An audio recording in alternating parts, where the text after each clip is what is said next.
Shalom saudara yang dikasihi Tuhan, selamat pagi.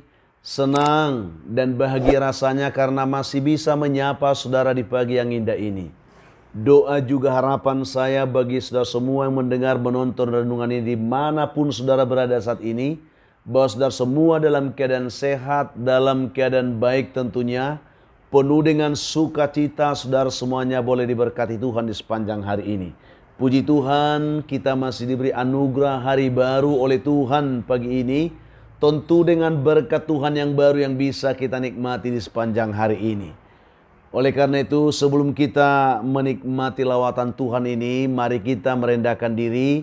Kita terlebih dahulu berdoa memohon tuntunan Tuhan. Kita berdoa. Bapa di surga, kami menaikkan syukur kepada Tuhan di pagi yang indah ini. Bersyukur karena Tuhan telah memimpin menyertai kami sepanjang malam. Juga sudah menganugerahkan kepada kami hari baru pagi ini. Berkati dan pimpinlah kami oleh Roh Kudus-Mu Tuhan, sehingga kami boleh berjalan dalam kemenangan Kristus di sepanjang hari ini. Dalam nama Tuhan Yesus kami berdoa. Amin. Saudara yang dikasihi Tuhan, pagi ini kita akan menerima kebenaran firman Tuhan sebagai renungan kita. Saya siapkan satu bagian ayat dari kitab Pengkhotbah pasal yang ke-7 ayat yang ke-14 bagian A. Demikian bunyi firman Tuhan bagi kita. Pada hari mujur bergembiralah, tetapi pada hari malang ingatlah bahwa hari malang ini pun dijadikan Allah, seperti juga hari mujur. Puji Tuhan saudara. Dan topik renungan kita pada pagi hari ini yaitu lihat sisi baiknya. Karena saya melihat bahwa seringkali perjalanan kehidupan kita terhenti. Kita kecewa bahkan putus asa menjalani kehidupan ini hanya karena kita melihat hidup ini dari sisi-sisi yang tidak baiknya saja, sisi buruknya, sisi negatifnya. Sementara saudara, ketika kita menghadapi persoalan apapun, seburuk apapun masalah yang kita hadapi, masih ada hal-hal baik yang perlu kita perhatikan di dalamnya. Ini yang akan kita renungkan pada pagi hari ini. Seorang anak Tuhan yang bernama Grant Fairley, beliau ini pernah berkata seperti ini. Sikap positif mungkin tidak menyelesaikan semua masalah kehidupan kita. Tetapi paling tidak dia katakan saudaraku, dapat membuat penyelesaian masalah hidup kita menjadi sebuah pengalaman yang lebih menyenangkan. Luar biasa saudara. Jadi ketika kita melihat dari sisi baik, bukan berarti bahwa masalah itu akan selesai. Tetapi paling tidak kita diberikan sebuah pengalaman yang menyenangkan ketika masalah itu bisa kita lewati. Itu yang menarik saudara. Dikisahkan suatu ketika ada seorang pemuda yang sedang melakukan perjalanan dengan kereta api yang canggih, di mana kereta api tersebut digerakkan oleh dua mesin besar, dan kedua mesin besar ini dapat menggerakkan kereta itu dengan kecepatan yang sangat luar biasa, sehingga dapat menempuh perjalanan yang jauh dalam waktu yang sangat singkat. Itu kereta cepat saudara.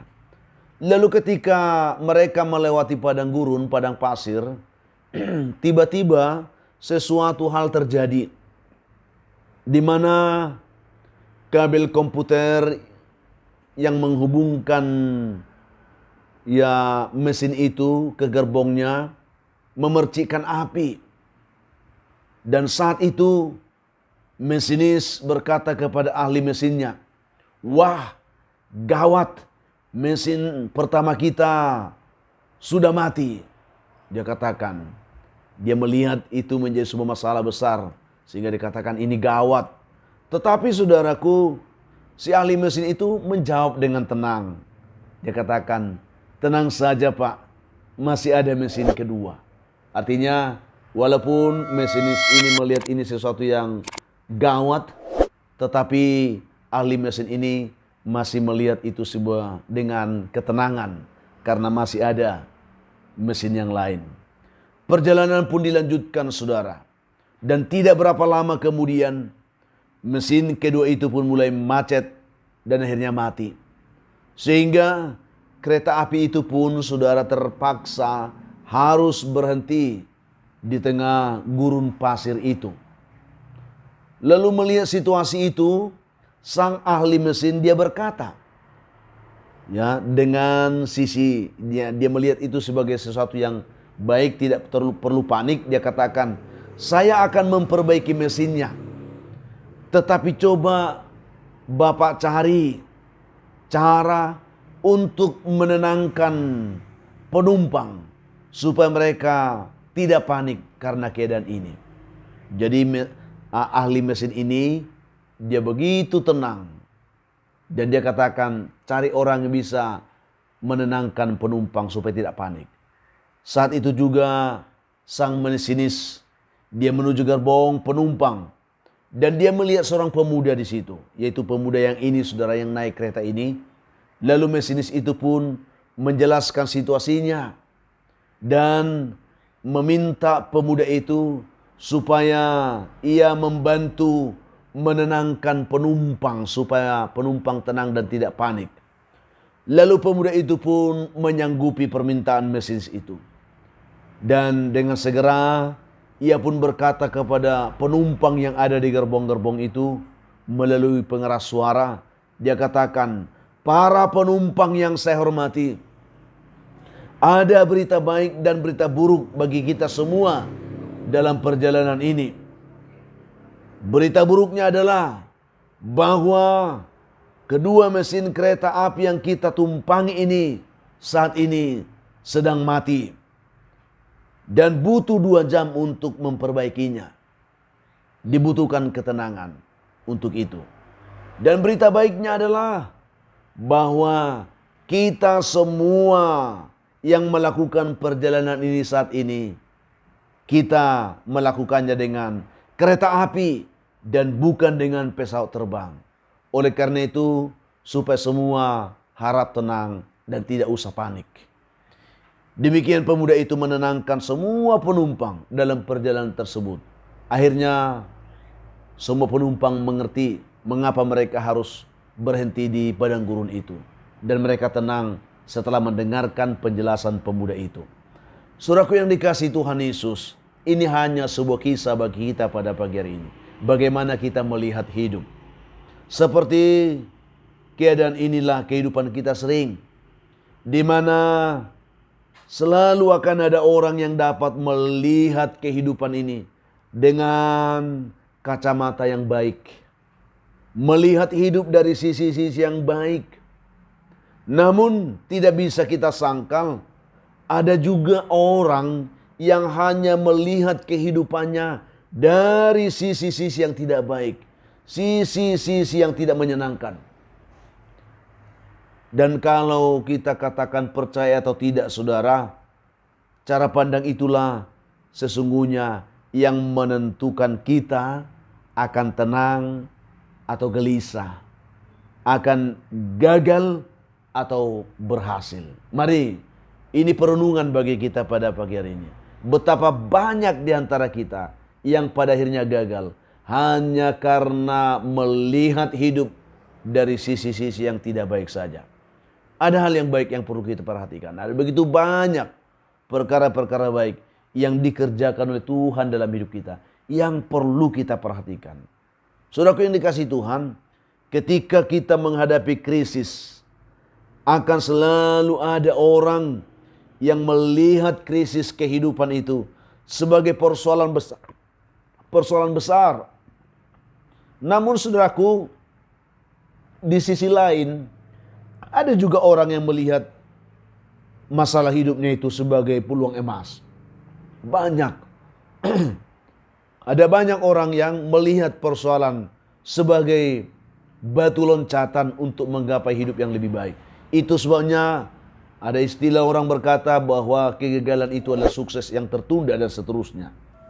Bagi orang yang melihat krisis sebagai kesempatan yang bagus, itulah yang biasanya dapat meraih kesuksesan maksimal dalam kehidupannya. Karena dia tidak pernah takut. Walaupun ada tantangan, ada masalah. Karena dia selalu percaya di balik persoalan, di balik masalah itu, ada hal baik yang bisa dia kembangkan. Ada hal baik yang masih dia bisa lakukan untuk melanjutkan perjalanan hidupnya dengan segala harapan pencapaiannya. Untuk itulah saudaraku yang dikasihi Tuhan, firman Tuhan pada saat ini yang kita baca, yang sudah kita dengar ini, menjadi penuntun bagi kita. Firman Tuhan ini berkata, pada hari mujur bergembiralah. Ya, ini nasihat firman Tuhan. Tetapi pada hari malang, ingatlah bahwa hari malang itu pun dijadikan Allah seperti juga hari mujur. Semua itu diizinkan Tuhan, saudaraku. Tidak ada sesuatu yang kebetulan terjadi dalam kehidupan, apalagi anak-anak Tuhan. Dan kalau Tuhan izinkan sesuatu pergumulan terjadi, itu pun bertujuan supaya kita lebih dekat dengan Tuhan, supaya kita mengandalkan Tuhan, dan supaya kita bisa melihat rencana Tuhan yang indah di balik setiap persoalan yang kita hadapi itu. Karena itu saudaraku, mari kita belajar untuk melihat segala sesuatu itu secara baik, secara positif, ya. Lihat hidupmu dari sisi baiknya. Itu yang ingin kita lihat pada pagi hari ini. Meskipun secara mata jasmani mungkin hal itu merupakan kemalangan, hal itu merupakan pergumulan besar atau masalah besar, persoalan besar. Tetapi saudaraku, sebagai orang percaya, kita harus selalu dapat berkata, kita tahu sekarang bahwa Allah turut bekerja dalam segala sesuatu untuk mendatangkan kebaikan bagi mereka yang mengasihi Dia, yaitu bagi mereka yang terpanggil sesuai dengan rencana Allah. Bukankah ini sesuatu yang indah bagi kita pagi ini? Mari belajar melihat hidup dari sisi baik saja. Jangan hanya terfokus kepada hal yang tidak baik. Karena dengan demikian kita akan tertuntun untuk semakin giat menggapai semua harapan impian kita, tentunya di dalam Tuhan. Tuhan memberkati kehidupan saudara di hari ini. Kita berdoa. Bapa, kami menaikkan syukur kepadamu pagi ini. Bersyukur untuk kebaikan Tuhan yang telah menyapa kami lewat kebenaran ini. Supaya kami benar-benar memahami betapa penting kami melihat hidup kami dari sisi baik, di mana Tuhan turut bekerja dalam segala sesuatu untuk mendatangkan bagi kami yang mengasihi Engkau. Tuhan izinkan pergumulan datang supaya kami semakin belajar mengasihi, mencintai Tuhan. Berkatilah umat Tuhan dimanapun yang lemah dikuatkan Tuhan, yang putus asa diberi harapan, yang jatuh diangkat oleh Tuhan, yang berduka Tuhan menghibur mereka. Hamba doakan juga bagi umat Tuhan yang saat ini sedang memikul beban yang berat. Tuhan angkat bebannya, berikan mereka kelegaan. Dalam pergumulan sakit penyakit, Tuhan juga menolong. Sehingga setiap umat Tuhan yang bergumul karena sakit penyakit pagi ini, mereka beroleh anugerah dan pertolongan dari Tuhan. Hamba doakan anak-anak kami yang sedang bergumul mencari pekerjaan, Tuhan menyediakan pekerjaan bagi mereka. Yang bergumul untuk mendapatkan jodoh, Tuhan juga memberkati mereka. Yang bergumul untuk keturunan, Tuhan memberkati bibit dan buah kandungan mereka. Terima kasih Tuhan. Dan bahkan anak-anak kami pun dalam pergumulan pendidikannya di hari ini, dimanapun mereka, Tuhan tetap menyertai, Tuhan tetap mengurapi, sehingga mereka tetap dapat menikmati persekutuan di dalam takut akan Tuhan, sehingga mereka benar-benar dibekali dengan pengetahuan-pengetahuan yang baik. Berkati umat yang berulang tahun hari ini, penuhkan sukacita mereka, ajar mereka bersyukur karena itu anugerah Tuhan atas hidup mereka hari ini. Masih banyak umatmu saat ini yang sedang dibelenggu oleh beban hidup dan persoalan besar, bahkan oleh kuasa setan dan kuasa gelap. Ketika mereka dengar doa ini dalam nama Tuhan Yesus, biarlah mereka boleh dijamah Tuhan, dilawat, ditolong, dipimpin, dan dilepaskan serta diberkati. Dalam nama Tuhan Yesus kami mengucap syukur. Amin. Saudara yang dikasihi Tuhan, apapun keadaan hidup yang saudara hadapi hari ini, tetaplah semangat jadi kuat dalam Tuhan, bersuka cita senantiasa. Kalau saudara mempunyai beban, pergumulan hidup yang berat dan saudara memang rindu didoakan, hubungi kami saudara di nomor telepon yang tertera di layar saudara. Kami siap membantu mendukung saudara di dalam doa, itu komitmen kami. Bantu juga kami saudaraku untuk bisa bersama ya mengembangkan pelayanan ini dengan cara selalu mau membagikan renungan ini kepada sebanyak mungkin orang. Itulah harapan kami supaya banyak orang menonton. Dengan semakin banyak orang menonton, kami akan semakin semangat untuk tetap dapat melanjutkan pelayanan ini ke depan. Juga bagi saudara yang belum melakukannya, tekan tombol like, juga subscribe ya di link YouTube saudara itu sebagai bentuk dukungan saudara untuk pengembangan pelayanan ini. Akhirnya saya Pendeta Linti Dongoran, pendeta di GKP Jemaat Khusus Horsa Medan, menyampaikan sampai jumpa saudaraku di kesempatan lain. Tuhan Yesus memberkati kehidupan saudara di hari ini. Shalom.